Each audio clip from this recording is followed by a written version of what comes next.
আসসালামু আলাইকুম বন্ধুরা। আলহামদুলিল্লাহ, প্রতিদিনই আমি নিজের বাড়িতে বসে 4-5টা করে ফোনের কাজ করি। কখনো সফটওয়্যারের কাজ, কখনো হার্ডওয়্যারের সমস্যা, আবার কখনো ডেড ফোন ঠিক করা। এইভাবেই আমার প্রতিটা দিন কেটে যায়। আজকেও সকাল থেকে একটার পর একটা কাজ আসতেই ছিল। আজকে আমার কাছে মোট 4টা ফোনের কাজ এসেছে। মজার ব্যাপার হলো, আমার কোনো বড় দোকান নেই, কোনো মার্কেটে শপও নেই। আমি নিজের বাড়িতেই ছোট্ট একটা সেটআপ করে এই কাজগুলো করি। এই রুমটা হয়তো খুব বড় না, কিন্তু আমার স্বপ্নগুলো অনেক বড়।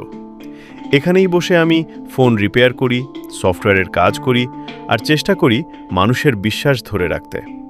আমি একটা কথাই বিশ্বাস করি, আল্লাহ যার রিজিক যেখানে লিখে রাখেন সেটা ঠিক সেখান থেকেই আসে। এই ফোনটা দেখুন, কিছুক্ষণ আগেই এটা ঠিক করলাম।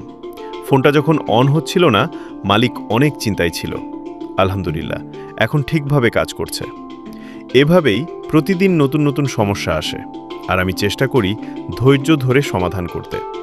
হয়তো আমার কাজ করার জায়গাটা ছোট, কিন্তু আমি কখনো কাজকে ছোট মনে করি না। কারণ আমি জানি, আজকে যে মানুষটা বাড়ির একটা রুম থেকে শুরু করে, কালকে হয়তো তারই বড় একটা দোকান হবে। ইনশাআল্লাহ, খুব শীঘ্রই আমি নিজের একটা দোকান দিব, আর আপনাদের আরও ভালো সার্ভিস দেওয়ার চেষ্টা করব। জীবনে সবাই শুরুতেই বড় কিছু পায় না। ধীরে ধীরে পরিশ্রম আর দোয়ার মাধ্যমে সব কিছু তৈরি হয়। তাই যারা ছোট কাজ করেন বা বাড়িতে বসে কিছু করার চেষ্টা করছেন, কখনো নিজেকে ছোট ভাববেন না। হালাল রিজিকের জন্য করা প্রতিটা পরিশ্রমই সম্মানের।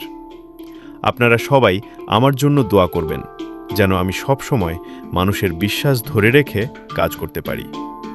আল্লাহ সবাইকে হালাল রিজিক দান করুন। আমিন।